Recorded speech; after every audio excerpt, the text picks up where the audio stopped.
Vanessa here with Paradox Comedy. Today I'm going to be speaking with Jacob Johnstone. He is one of my favorite comics throughout the San Diego comedy scene. He's somebody who I've been following since 2022. He's one of the first interviews I ever had on Paradox Comedy, and it's been awesome to watch him grow as a comic and get more involved in the scene and be one of the key players in the scene. So I'm really excited to catch up with him and see where comedy has taken him over the last 3 years and see how he's doing. So let's go ahead and get him on here. Feel free to put them in the question box. Hey, what's up? Hey, how's it going? Just got off work, hanging out. Tell me, I have been following you since 2022, and it has been really cool to watch you grow as a performer and just as a comic and as an adult. I said I was a child when you first met me. So tell me, how has it been going since the last time we interviewed? You were still in year one of your comedy. What has the comedy journey been like since then? Any unexpected challenges or triumphs? I'm about to hit 4 years this July, so that's coming up. Since the last time I spoke to you, I went on this little brewery tour with Chris Espinoza and Ben Kelby. We drove 28 hours to St. Paul, Minnesota. 20 hours straight, which is insane. The longest drive. Also, most states I've ever seen. I'm not very well traveled, so that was very cool. Went to Minnesota, I think North Dakota, South Dakota, and Wyoming. Got to do longer sets and to see like more of the country I've ever seen before. That was really fun. That was a couple years back now. But I guess yeah, some hurdles that were like unexpected that I've been, I don't know, I guess trying to do or get past is comedy's like never easy. I think life is pretty hard. Like unexpected hurdles as in like just being financially stable and then try to do as many shows as you can, trying to get up as much, trying to still write when like you have to work all the time to just survive, obviously.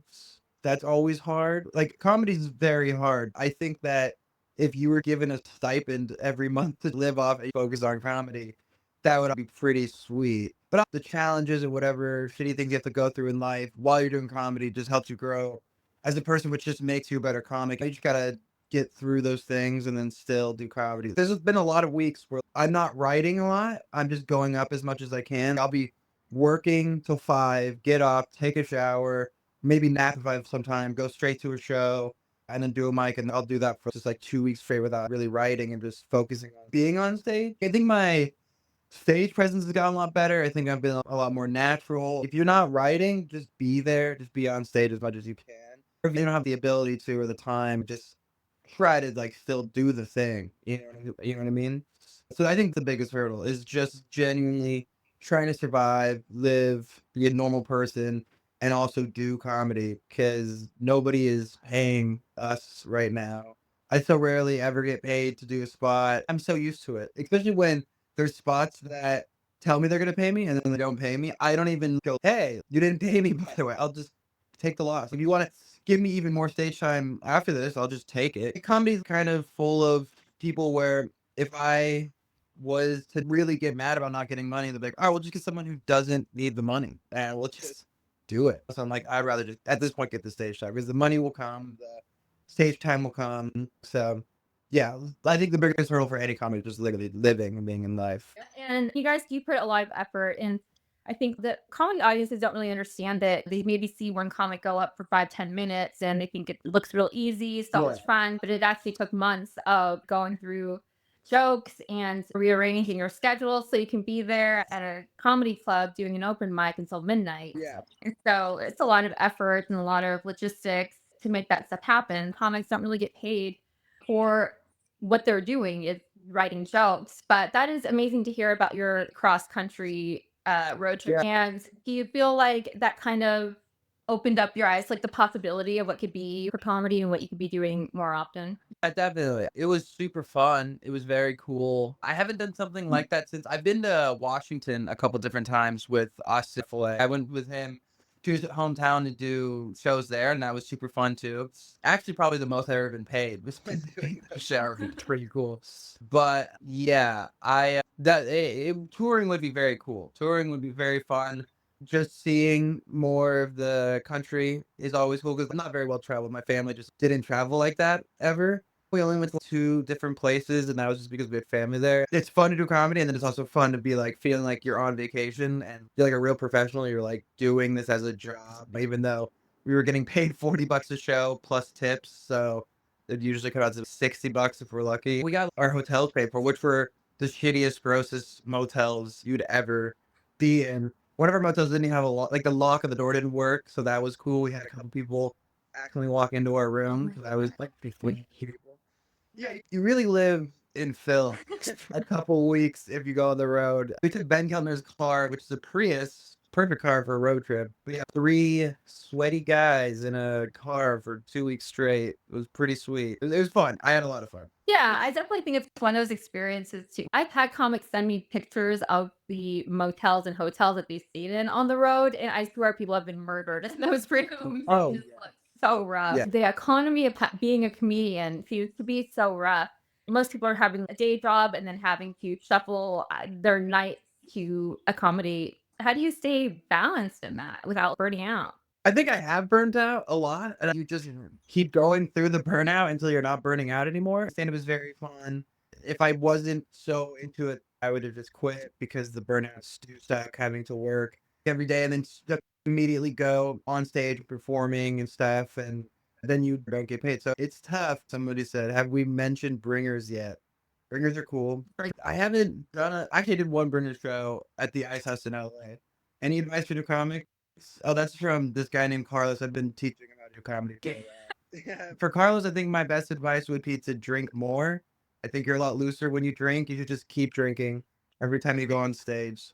Just be as drunk as you can. Carlos, he's hilarious. Yes. I don't think I've ever interviewed him. I have an interview. Oh, you don't really need to. He doesn't have much to say. Yeah, that is a relevant question though. I was gonna ask you, what do you feel like now that you didn't know like year one? Or you're like, if I had known that then, I would have made some of this journey a little bit easier. That it doesn't really ever matter that much, I think. And that's my most real answer is no matter what shows I've done with no matter who the people are. Because since you first interviewed me, like I opened up for Dan Soder, Natasha Leggero, Ian Fidance, Rose, but like all those people at ACC and stuff, like every time I was about to do it, I was so nervous and anxious. And then I would do it. It was really fun. Dan Soder followed me on Instagram. When he came here to do Balboa, I messaged him to try to get tickets and he never messaged me back. So I was like, all right. I guess what I'm trying to say is that be serious about comedy and do it, but none of it is like an end all be all. Even if you accidentally say something wrong to somebody and they don't want you on their show anymore, you'll usually either get on it again some other day or there's just so many shows happening. It doesn't really matter. I think that's a surprisingly mature approach to comedy that a lot of people, especially newer comics,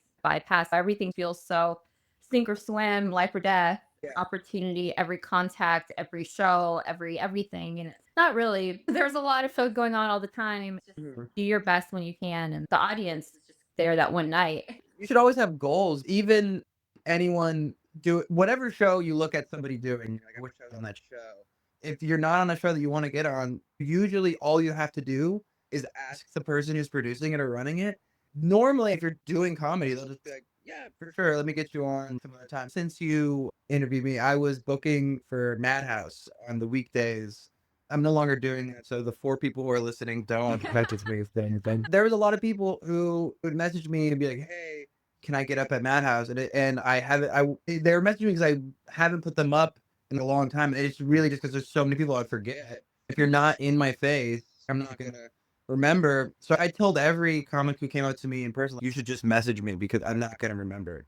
Most producers and bookers aren't like assholes. They'll just, if you just message them 9 times out of 10, they'll be like, all right, yeah, let me find a date. And then if they leave you on red, they probably don't like your comedy. You just have to move on to the next show you want to get on or get better. That's a good point. Even I get that criticism, like, oh, she doesn't like me, or she's had everyone else in her. And I'm like, I just don't remember everybody all the time. But if you message me, I'm going to interview you. The reason I reached out to you is because I saw you at the comedy store recently on Yeah. Potluck. And I was like, oh my God, I need to talk to him again. I've just been reaching out to people that way. But yeah, don't take it personally, anybody, especially asking for shows. I think sometimes comics shoot themselves in the foot by not asking producers to Yeah. shows. In that vein of conversation, what do you feel? I wanted to get your reflections on the comedy scene since you first got started to where you're at now. Any pros and cons? Any tips for people navigating it? Since I interviewed with you years ago, it's changed a lot. A lot of people have moved. A lot of new people have come in. I think it's a strong scene. No one stays in San Diego for that long. So the class of people I started off with, we're now some of the oldest people in the scene, comedy wise. There's still some people who have been here for a while, longer than I have. I've been doing comedy longer, but like major like, I guess we veterans in the scene or whatever, but I use that lightly. It's just like the people I started with because we're just still here. Everyone has left. And which is cool because that means that we're getting into a lot of shows. A lot of my friends produce shows. I was producing shows for a little while as well. Any advice for like, a new person is act as normal as you can. Don't be weird. Like I was doing the open mic last night and there was this weird guy that was up on stage. He's like a newer, maybe not even newer, but just a weird person. And I literally on the mic was like, we need some sort of vetting process. I need to be semi-normal. Please don't. I don't know. If you're doing comedy, you do it and you just keep going to the mics and you seem like a regular person. I promise you, everyone will be very happy that you're a regular person. There's like too many absolutely insane people. Frankie said, "Can you name the veterans, the people you praise? Can you name names?" I'm gonna say Aaron Trahan's a veteran, and I praise Aaron Trahan a lot. Frankie's another guy actually that I've been teaching how to do comedy for a while. I've been teaching him how to write and stuff. Yeah. He's been doing a lot Right. better. So I think. Yeah, he's been doing a lot better, but he still needs a lot of work. Have you ever interviewed I Frankie? have. I love Frankie. He's funny. Yeah, he's okay. Yeah, Aaron Trahan. I think I'll just leave it at that. I love Aaron. He's a veteran. Maybe even I'm gonna go with Gavin Blaine and Hunter Jaffe as well as other veterans that I look up to. He's been teaching me, and I've been bombing. You know who my next student is? Kyle Wang. That's my next student. I just did a show with Kyle, and I couldn't. First time ever seeing him do stand up. He did great, and then when I went up, I couldn't. It was so like interesting. Have you met Kyle? Got a show at Adam's Avenue. He's 14, this comedy. I was so interested because I feel as though a lot of people doing comedy have gone through a lot of shit and they're pretty broken. Kyle probably has gone through shit, but he's only 14. At 14, I was so inexperienced and had no life that there's no way I could ever do comedy. I was like too scared and nervous. So I was very impressed, is what I'm saying. I also couldn't stop talking about him on stage, like how interesting it was. He's cool. Yeah, I saw him a couple years ago, and I was really impressed about his stage prep, his confidence, his overall confidence he had on a stage. And this was at Adam's Theater, and I was just like, oh, okay. I wouldn't get up there now as an adult, so it was just interesting, the confidence. But also, he's got a veteran comedian kind of training him up. Yeah. Since you've been around, I know you talked about Madhouse a little bit. I know you've gotten into producing other shows. You were doing Baked Goods for a while. That show was cool, and now you're expanding into Stood Up. And I don't know, Chris or Stood Up is here. If you are, you can send me an invite. Yeah. Yeah, we've been doing Stood Up Live. That's our live dating show. That's probably like the most successful kind of thing I've been doing. It's a live sort of like blind dating show. Hell The no. glasses off. What do you mean? You're not This is who I am. Tim Dillon. Right, baby. What do you mean? So you guys, how about Stood Up? What's the concept? How do you guys think of it? And how has the show's been going? So I'm brains and then Chris is the muscle. I come up with all the ideas. I'm just looking at Chris's face. No, keep going, man. It runs all. I come up with a lot. I'm like the idea guy. I shoot an idea out. Chris goes, and then I'm going, yeah. Dude. I had the creative force and him smoking cigarettes. That's definitely not that. I would say, okay, this is the real thing. I'm the face, and then Chris is the behind the scenes. You had an opposite. On the brains, he's the muscle. I can be the muscle. If a bachelor's not getting back to us, I will message them so many times before the show because we really need them on the show. He is community of people, basically. Tell us about the concept of the show. That's the main proponent. If we're not threatening people, I don't know how we're able to do any of it. Okay, so the show it's a dating show. We're not recreating the wheel. We're doing a blind dating show at the core of it. But the main part of it is 3 comedians will go up. They'll do a few minutes of stand-up. Then we'll interview them shortly after about their set, their dating life, and they're all doing it for a blindfolded bachelor or bachelorette. And it's 3 comedians total. And I've been to a couple of these shows, I think. Yeah. And I always think that they're pretty funny. They're always like a little entertainingly cringy. Oh my Yes. God. What has the overall response and feedback been, both from the comics who've gone up and the Bachelor Bachelorette? I think it's been fun. I think the comics who really make the show like their own, they probably have the most fun because a comic can go up and use the fact that they're blindfolded, so they can't see the person. They can in a sense make jokes about what they look like, but it's obviously not what they look like. There's an inside joke with the audience and us, and then the person blindfolded doesn't know what's going on, which is like compoundingly more and more funny. Like we had Alan Henderson on, and we kept talking about how much he loves to take hikes and walk on the beach. And Alan Henderson, he's that guy with a wheelchair. For his mile time. Yeah, exactly. Frankie said, "I swear, if Carlos is the special guest, I'm gonna lose it." We haven't even had Frankie on Sit Up Live yet, but that's because he has a wife. But we have had people who have been dating on Sit Up Live, and we've ruined marriages. Why not play? They said they'll do it. We'll take it.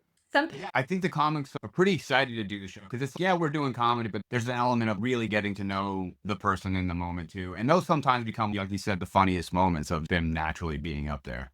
Honestly, we welcome it. It's like we want comics to succeed, crush, be as funny as possible. But if they go the other lather, like that's also a bunch of fun. dating is already awkward, and then you put it on a stage with comics and a blindfolded person. It's a perfect recipe for a good show. Something that has really struck me about, first of all, I just know you guys are very hardworking in general, and you're very funny. It wasn't a surprise to see the show be successful. You also have this added bonus of being smart about the social media aspect. Did you guys like know that when you were creating your show, like this is going to be a huge proponent of it, or what caused you to make that so important? I think you would be dumb not to use the internet to make the show bigger than where it is because you're going to limit yourself. And we have also stepped up the quality of the clips. We were doing it off an iPhone. The first few shows and cutting clips that way, when you put money into it and get the right guys behind it, the product is exponentially better. Our clips have been doing better. Our following is growing. It would be stupid if we ignored it. Yeah, we have this like film crew of kids from SDSU. They saw me at Madhouse one day. They said they've been to Madhouse because it could be 18 up at Madhouse. Oh, whoops. Yeah. Yeah, and so they were just at Madhouse. They've been there. They came up to me and they're like, "We really like your stuff, and also we saw you're doing the show Stood Up Live. We filmed, and they offered to do it for free for the first time. So we just got them, and then after that, we started paying them. They've been doing our show like ever since. And they're pretty cool. They're like super young. I think they're under 21, but they're good at it. Yeah, shout out to Russ Bravo. That's the team we've been collabing with for pretty much every clip. Yeah. These kids are great. They came in and offered, hey, let's do the show. We'll keep it for free, see if you like it. And immediately we're like, yeah, let's run with it. Let's just use it. Awesome. Did you see you guys tagging them or collaborating with them on the post? So that makes more sense. That's cool. And good for them. Leave their names out there to do those clips too. I just interviewed one of the comics who went viral off of some of your reels. And at first I was like, good for them. They're getting a lot of views. Then I started seeing some comments come through, and I was this close to messaging Chris and being like, I think you should remove some of these comments. But then they were like coming in so much, and I was like, oh no. That's what happened. So what are your guys' reactions when you're seeing those come through? A lot of the comments are insane. It's a lot of men. I would click on their Instagram profiles if they're public. It'd be dads. Like they bet with their kids. Just go, yeah, I love this girl. You not know people are gonna see this. More cushion for the pushing. 40-year-old dads. For me, it's like, as long as Taylor's not uncomfortable or feels as though, I don't know if you got personal messages from people, but if Taylor said to us, hey, I would rather there not be comments or I'm not collaborating, people don't know it's me, then yeah, we would just turn the comments off or something like that. But I think Taylor was fine and she's didn't get harassed or anything. The comments are weird because people are freaking weird. It's like these double-edged swords. If we delete comments, that's also going to hurt our algorithm. If Taylor's not offended by it or we're not really thrown off by it, it's like, all right, we'll just leave it up because comments just mean more traction to the page, more traction to the page. Yeah, and that was the thing. I was like, maybe they just need to check with her and see if he's okay. But her mind talking to her after, she was like, yeah, just people are crazy. So good for her. But that was just crazy to see that. And you guys have had a couple of clips blow up like that. So that's really great. When is your guys' next show and where is it? And what else do we need to know about Sit Up and show? The next show, April 19th. We're exclusively at the Yellow Door.